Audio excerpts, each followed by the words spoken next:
ये कहानी है दो दोस्तों की और उनकी दोस्ती की शुरुआत हुई थी अभी कुछ दिन पहले हॉस्पिटल के कमरे से, जहां पर वो दोनों एडमिट थे।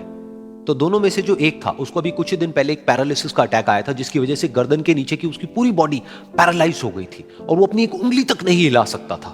और पूरे दिन जो भी नर्स उसके पास में आती वो उसको एक ही बात कहता कि मुझे कोई ऐसा इंजेक्शन दे दो जिससे कि मैं मर जाऊं, अब मैं और जीना नहीं चाहता, ऐसी जिंदगी का मैं क्या करूं।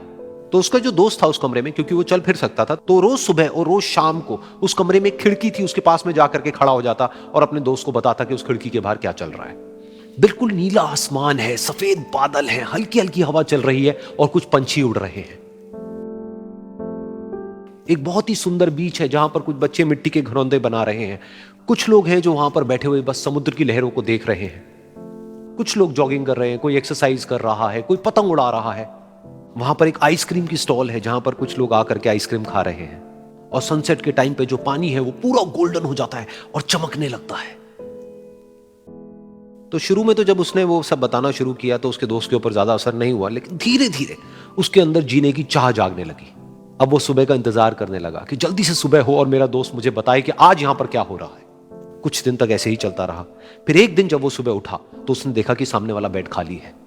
फिर उसने नर्स को बुलाया और उससे पूछा कि क्या वो डिस्चार्ज हो गया है। तो नर्स ने कहा कि आपको तो उन्होंने बताया होगा, उनके पास कुछ ही दिन बाकी थे और कल रात को ही उनकी डेथ हो गई है।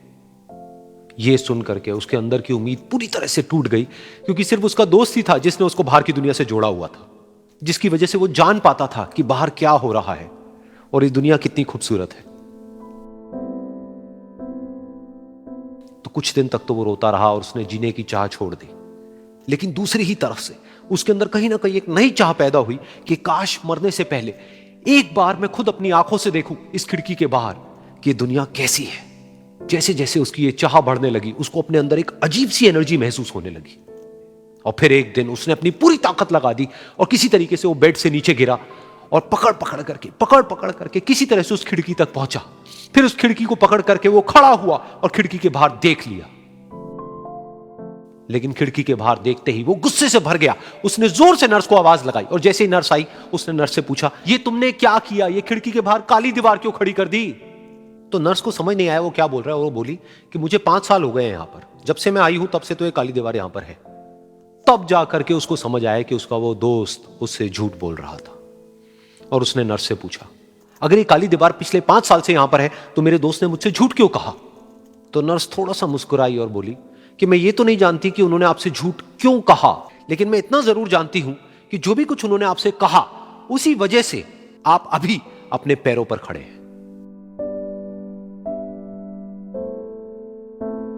तो इस कहानी से हमको यह सीखने को मिलता है कि जो हमारे शब्द हैं, जो हमारे वर्ड्स हैं, जो हम अपने मुंह से बाहर निकालते हैं, उसमें इतनी पावर है जिसकी कोई हद नहीं है। वो किसी आदमी को गिरा भी सकते हैं और उसको उठा भी सकते हैं। तो अब आपके ऊपर है कि आप अपनी इस पावर को यूज करते हो या मिस यूज करते हो।